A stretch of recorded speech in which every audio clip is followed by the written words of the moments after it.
sa ating lahat. Sensya na po may delay, hinihintay pala natin na muna yung microphone. Salamat po sa Panginoon sa pagkakataon po muli na tayo po yung kasama lahat para po mag-aral ng kanyang salita at siya po ay ating purihin po. Yung wala ko talaga ng Panginoon, it wouldn't be enough sa mga old school na special number sa church natin eh. Tapos nakakatuwa pa kasi may English na Tagalog version siya na pinagsama in the same song, diba? Yung ibang kanta, kakantayin mo lang buo na English. Iba naman buo na Tagalog. Ito halong English tsaka Pilipino pinagsama sa isang kanta. So nung bata kami dati, ano din yan, yung mga parang konting joke ng tungkol doon, diba? Parang so Taglish nga siya, diba? Para sa aking salvation, lahat namin. Iba naman, pag daw kanyari sa jeep, yung jeep driver, Christian, babayad yung pasahero, kulang lagi yung bayad. So, ngunit di pa sapat, ang bayad ay di sapat. So, ganun lang po sa mga pero, di ba wala serious note? Tapos gano'n na talagang hindi nga sapat kung ano man ang maibibigay natin sa Panginoon for His love and grace toward us. So pag inisip niyo, pag talagang dinaman yung Panginoon, lalong nakakahiya sa Diyos, sa Panginoon, when we try to augment the gift of salvation with our good works. Gagawa tayo ng kabutihan na, Lord, para sa iyo itong kabutihan na ito, para ako'y makita mo, para ako'y iligtas mo. That is so insulting, diba? Wala kang maibabayad sa Panginoon para sa kaligtasan mo. Tapos, binigay niya na ng libre, ng gift of salvation sa'yo. Tapos, nung nasa iyo na, dadagdagan mo, Lord, makakulang eh. Diba? But anyway po, hindi na lang lesson natin ngayong umaga. Natuwa po talaga ako sa kanta. Ang ating pong mag-aaralan this morning ay makikita po natin in the book of 1 Samuel chapter 1. Now, sometimes po, we have the mistaken notion that Christians, good Christians especially, don't have problems. So sometimes, pupunta tayo sa simbahan tayo, dami natin pinagdadaanan, dami natin mabigat na dinadala, tapos titingnan natin yung mga kapatiran. Bakit si kapatid? Napaka-successful niya sa buhay. Bakit si kapatid, masaya yung pamilya niya? Bakit sila gano'n? Bakit ako hindi? So, sometimes we have that mistaken notion that good Christians don't have any problems. Minsan naman, ibang teachers, supposedly teachers pa sila of God's Word, itutulong nila sa mga tao, hindi nila siguro alam yung secret of the abundant Christian life. So, gano'n, may abundant Christian life, meron pa lang secret tungkol doon, ayon sa kanila. They think Christian life should be effortless, pero madali na ang buhay Kristiyano. Walang problema, effortless. Tinuturo nila na kung nagsastruggle ka sa buhay, kung nahihirapan ka sa buhay mo, baka wala ka kay Kristo or baka hindi ka nagtitiwala enough sa Panginoon. Kulang pa yung pananampalataya mo. Kung mag-isipin natin mabuti, that's actually a form of prosperity gospel, hindi po ba? Na maling turo po yun eh. Tuturo sa'yo na kung naghihirap ka sa buhay mo, kung nagsastruggle ka, baka kulang na kung pananampalataya mo kay Kristo. So yung pag-aaralan po natin yung umaga is about this devout family that had problems. Devoto po silang pamilya, pero may mga problema pa rin sila. As we will read later on, sumasamba po sila ng matapat sa Panginoon. Yet, to one point, even in the middle of the service, yung asamang babae po, na-upset siya, bumaba siya sa service at nag-iiyak lang siya sa labas, ayaw niyang bumalik. Ngayon yung klase ng service sila doon parang hindi pagkain. So parang sa atin nangyari, parang anniversary, di ba? So sobrang upset niya, ayaw niya din bumalik sa service at ayaw niyang kumain ng mga handang pagkain. Yung masama yung lalaki, sinubukan siyang i-comfort, pero wala din magawa para sa kanya. But underneath it all, underneath ng lahat ng pinagdadaanan nitong asawang babae, siya pala ay isang maka-Diyos na babae. Marami tayong matututunan sa kanya. Atin pong basahin ng book of 1 1 Samuel chapter 1. Sundan na lang po ninyo ako na po magbabasa. 1 Samuel chapter 1 verse 1. Now there was a certain man from Ramathaim Zobim, from the hill country of Ephraim, and his name was Elkanah, the son of Jeroham, the son of Elihu, the son of Tohu, the son of Zub, an Ephraimite. He had 2 wives. The name of one was Hannah, and the name of the other Peninnah. And Peninnah had children, but Hannah had no children. Now this man would go up from the city yearly to worship and to sacrifice to the Lord of hosts in Shiloh. And the 2 sons of Eli, Hophni and Phinehas, were priests to the Lord there. When the day came that Elkanah sacrificed, he would give portions to Peninnah his wife and to all her sons and her daughters. But to Hannah he would give a double portion, for he loved Hannah. But the Lord had closed her womb. Verse 6. Her rival, however, would provoke her bitterly to irritate her, because the Lord had closed her womb. It happened year after year, as often as she went up to the house of the Lord, she would provoke her, so she wept and would not eat. Then Elkanah, her husband, said to her, Hannah, why do you weep and why do you not eat? And why is your heart sad? Am I not better to you than 10 sons? Verse 9, Then Hannah rose after eating and drinking in Shiloh. Now Eli the priest was sitting on the seat by the doorpost of the temple of the Lord. She, greatly distressed, prayed to the Lord and wept bitterly. She made a vow and said, O Lord of hosts, if you will indeed look on the affliction of your maidservant and remember me, and not forget your maidservant, but will give your maidservant a son, then I will give him to the Lord all the days of his life, and the razor shall never come on his head.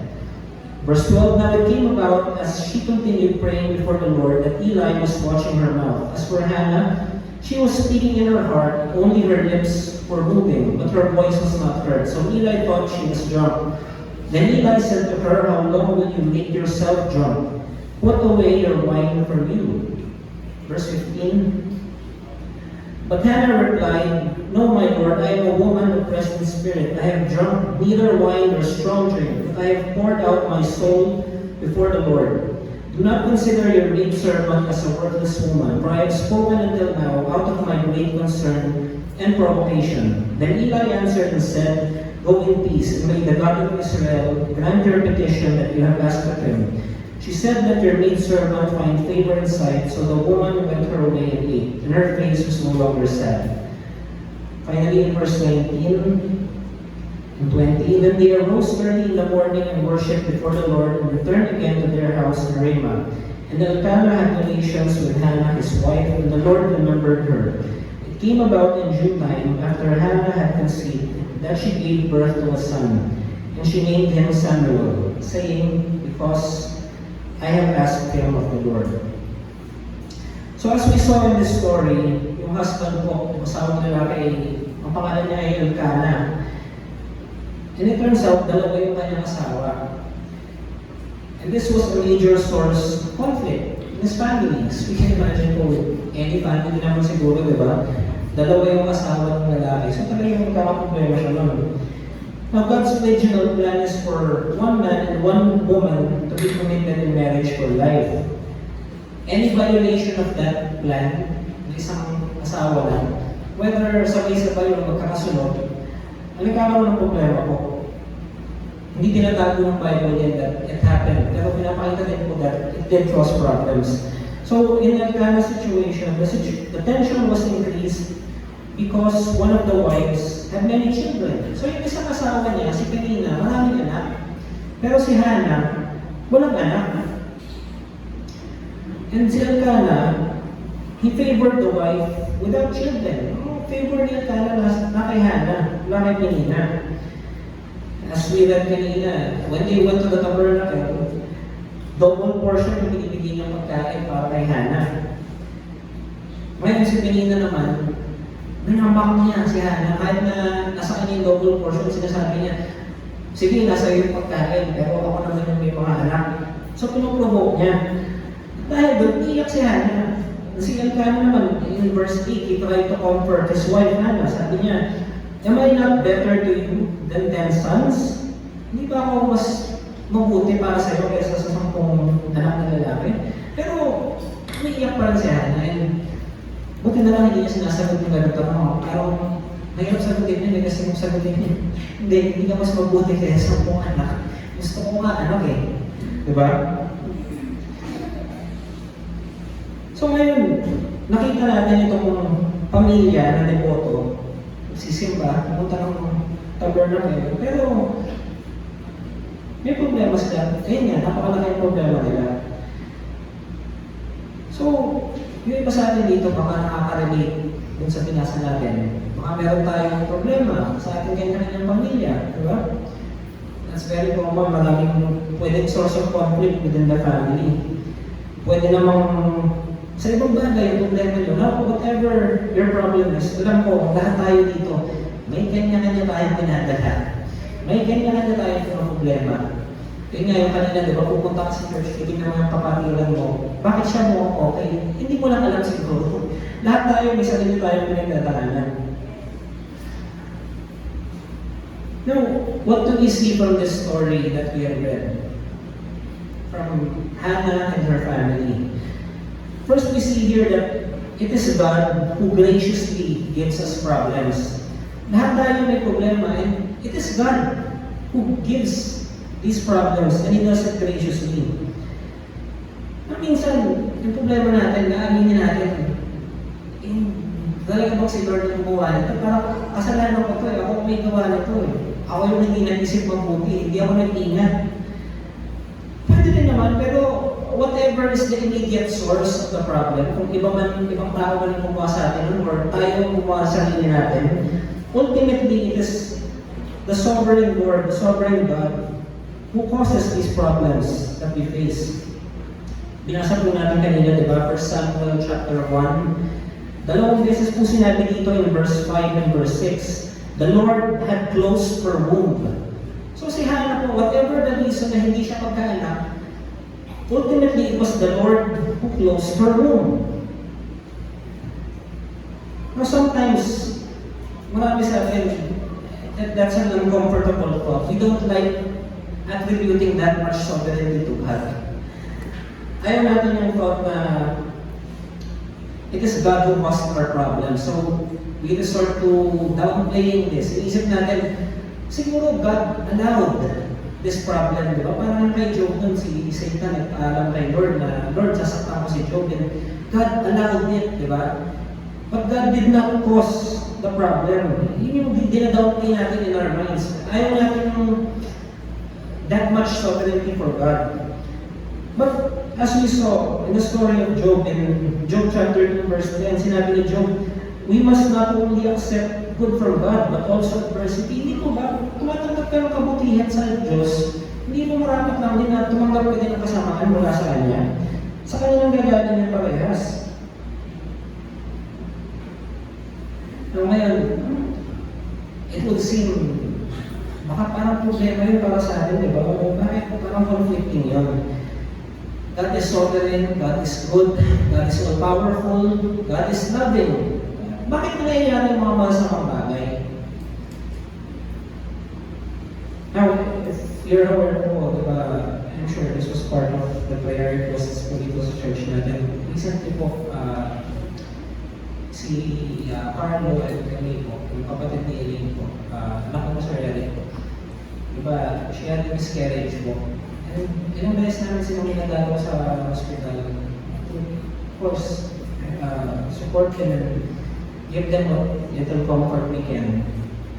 And mong pinagdadaan po ito, naisip ko, Lord, bakit sila po? Kilala ko itong mag-asawa nito, napakabuti nila, napakatapat sa'yo. They do their best to do everything right for you. Bakit sila pa, Lord, kailangan dumaan sa ganito? Kung nagtanong ka lang sa akin, Lord, baka pwedeng nagsabi ko sa iyo ng ibang tao na sana sila yung pinabasahan mo, di ba? Parang ganun eh. Pero, when I really think about it, na-realize ko doon, sino ba ako para magsulat ng kwento nitong mag-asawa na to? Who am I to write this story for them? To write their story? Hindi po ba? Kung ako nga, I think, mahal ko sila, di ba? As our family, how much more God? He truly loves them. Bakit mas marunong pa tayo sa Diyos? Ano yun? Isang pamilya lang po yun. Let's consider the thousands of people die every day. Whether in wars or calamities, natural disasters, nasaan yung Panginoon dito, diba? But if God is not sovereign over such tragedies, then either Satan is an equal power to God. So, equal lang ba sa Panginoon yung evil, di ba? Hindi all-powerful ang Panginoon natin kung gano'n. Or, maybe God is a loving God, but He's not all-powerful. So, hindi natin naiintindihan eh. But we have to go back to what the Bible says. In Romans 8, verse 28, alam po natin dito, yung kapisatan natin, we know that all things work together for good to those who love God. But, dito po sa version ng NASB, mas maganda po siyang basahin. Romans 8:28, and we know that God causes all things to work together for good to those who love God. To those who are called according to His purpose, hindi lang po all things working together for good. God causes all things to work together for good. So, even yung masasakit pong bagay, hindi po yan nandyan sa buhay natin and then God will turn it around to make it good for us. Sabi po, God caused it. God causes all things to work for good.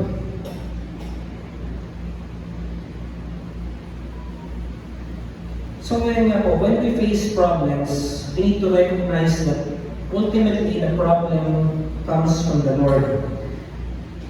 Problems are God's gracious way of teaching us to seek Him in a deeper way than we ever have before. Familiar po ba kayo sa kantang Blessings? Blessings po by Laura Story. Isa po sa favorite ko dati, especially, kung alam niyo po, diba, 3 times po ako nag-bar exam. So, pangalawa po especially, mas masakit na po ng for me. So, talagang naging favorite ko po yung kantang yun. If you would allow me po, tanong mo some of the lyrics in those songs. We pray for blessings, we pray for peace, comfort for family, protection while we sleep. We pray for healing, for prosperity. We pray for your mighty hand to ease our suffering. And all the while, you hear each spoken need. Yet love was way too much to give us lesser things. 'Cause what if your blessings come through raindrops? What if your healing comes through tears? What if 1,000 sleepless nights are what it takes to know you're near? What if trials of this life are your mercies in disguise? Hindi po, di ba? Sometimes po, ang sakit nung nangyayari sa atin, but what if we just don't realize that this is just God's way of bringing us back to Him, bringing us closer to Him. Now, I don't know if you've experienced this, but for me po, when 5 years ago, imagine that was 5 years ago. Nung sa tatay po nasa hospital nung stroke siya, that was one of the most difficult moments in our life. And so pandemic noon, hindi nakakalabas ng hospital, nandun lang ako, and all I had was a window doon sa area ng mga bantay na I could look out and pray to God. And gano'n mo kahirap ng panahon na yun for us, it was actually one of the sweetest moments in my life po. Nanaramdaman ko how near God is. So for some of us po na mahirap yung pinagdadaanan, look for God. Feel His presence. Now, what I realized din po after that experience, inahanap ko yung Panginoon, diba nasaan si Lord, nasaan yung presence niya. All the while, nandun siya eh. Ako lang pala yung hindi nakakaramdam sa Kanya. And it would take problems, difficult, great problems, na hindi ko kakayanin for me to notice that He is actually there. So we need to keep in mind that being godly does not exempt us from suffering. Hindi po maka-Diyos tayo, hindi po Kristiyano tayo, exempted tayo sa suffering. Clearly, dito sa binasa natin, si Hannah yung matapat sa Panginoon. Pero siya yung nagsasuffer, di ba? Siya yung may problema. Sabi po in Proverbs chapter 3 verse 12 at saka in Hebrews 12 verse 6. Sabi po, whom the Lord loves, He disciplines. Kung sino yung mahal ng Panginoon, dinidisiplina niya. Pero minsan po yung disiplina na binibigyan ng Panginoon, hindi naman necessarily dahil nagkasala ka eh. Dinidisiplina ka ng Panginoon, automatic ba dahil may kasalanan? Hindi naman po. We can see in Hebrews 5 verse 8, sabi po dito, although He was a son, He learned obedience from the things which He suffered. Yung son po ito, that is our Lord Jesus Christ. Anak ng Diyos. He was the Son of God, pero He suffered and He learned obedience through that suffering. So our problems are God's gracious way of training us to become like His Son. So what we should do with our problems? Si Hannah po, yung ating pinasa kanina, diba? May problema nga siya. So anong ginawa niya? Hannah's problem led to Hannah's prayer. So it is God who graciously gives us problems. And we should take our problems to God in prayer. Of course, as Christians po, naniniwala tayo in the power of prayer, hindi po ba? Alam naman po natin lahat yun. Pero, in practice, sometimes prayer is not our natural first response. Hindi ito agad natin ginagawa. Madalas po, we treat the Lord like a backup plan. Parang, Lord, ako muna bahala. Ay, hindi ko pala kaya, Lord. Sige po, prepare na ako.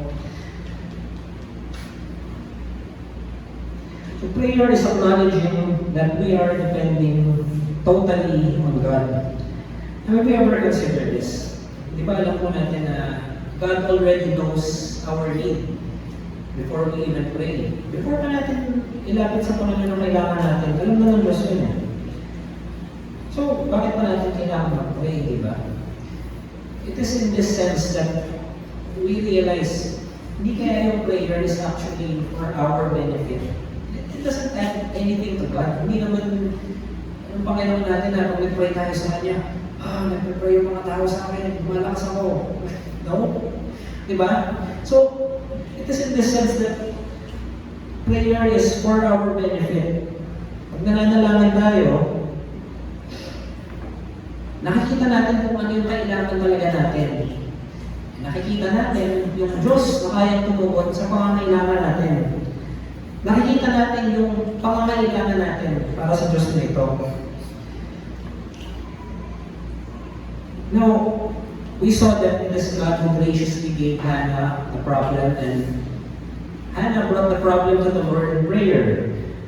Pero, we still need to go deeper in this. Hindi lang naman nag-pray si Hannah na, Lord, give me a son. Amen. Period. Hindi naman po ganun yung prayer ni Hannah, di ba?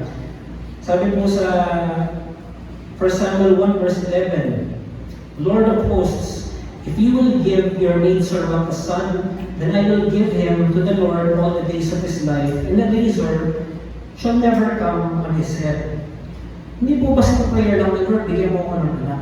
May pangako po si Hannah. Now this tells us that not only should we pray about our problems, but also we should pray according to God's purpose. So, we are praying, but we are praying according to God's purpose. I-align natin yung sarili natin sa purpose ng ating Panginoon. Hindi po si Lord yung susunod sa atin, tayo po yung susunod sa Kanya. Even Jesus po in teaching the disciples how to pray, di ba sabi niya, hihingi kayo ng daily bread sa Panginoon. Give us this day our daily bread. Pero even before the daily bread po, sinabi, di ba, Thy kingdom come, Thy will be done in earth as it is in heaven. So, Lord, please provide for us. Pero ito din, kami po, i-align po kami to your kingdom, to your will. But the purpose of prayer is to get God's will done, to glorify Him. Now, para po maintindihan natin, mas maintindihan natin po yung prayer, yung importance ng prayer ni Hannah, kailangan maalala natin na nasa panahon ba si Hannah? when all of this happened.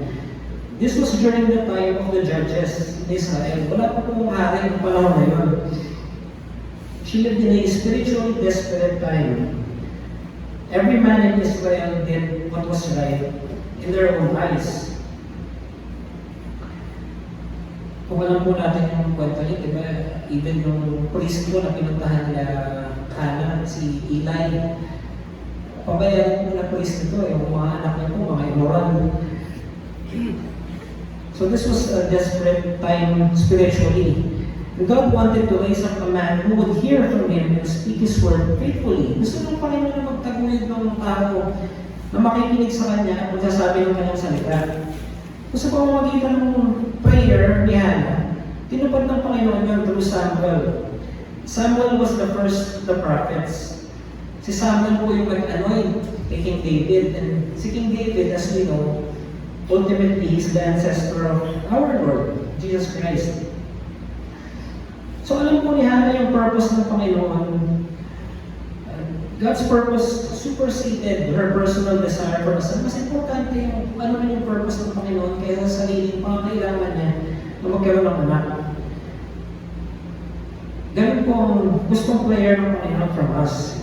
Hindi lang yung ito pa rin yung pangangailangan natin na, Lord, gawin mo ito para sa akin. Lord, ibigay mo ito sa akin. It doesn't stop there. Para saan ito? Para saan yung prayer mo?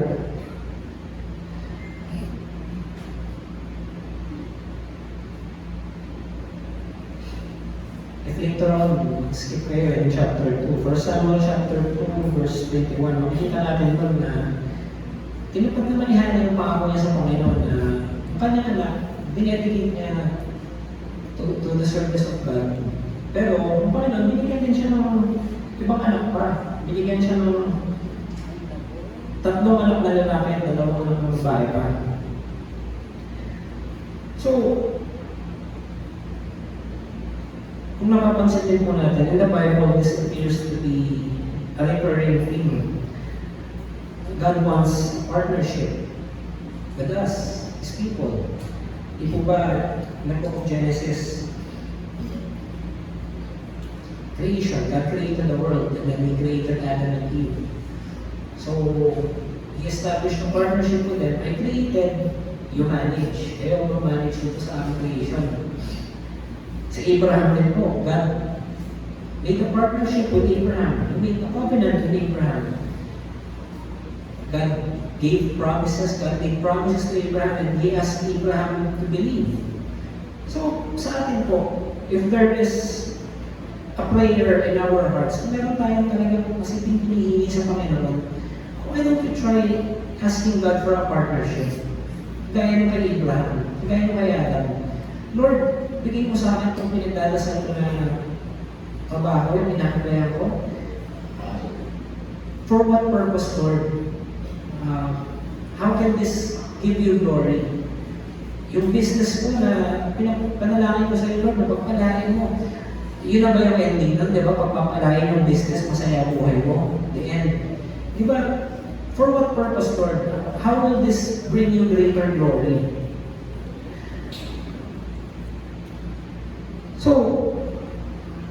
as we saw, God graciously gives problems so that we will learn to pray in accordance with His purpose. And the final result is God answers our prayers, and this should lead us to praise Him. So as we see in the story po in chapter 2, Hannah praised the Lord for granting her prayer.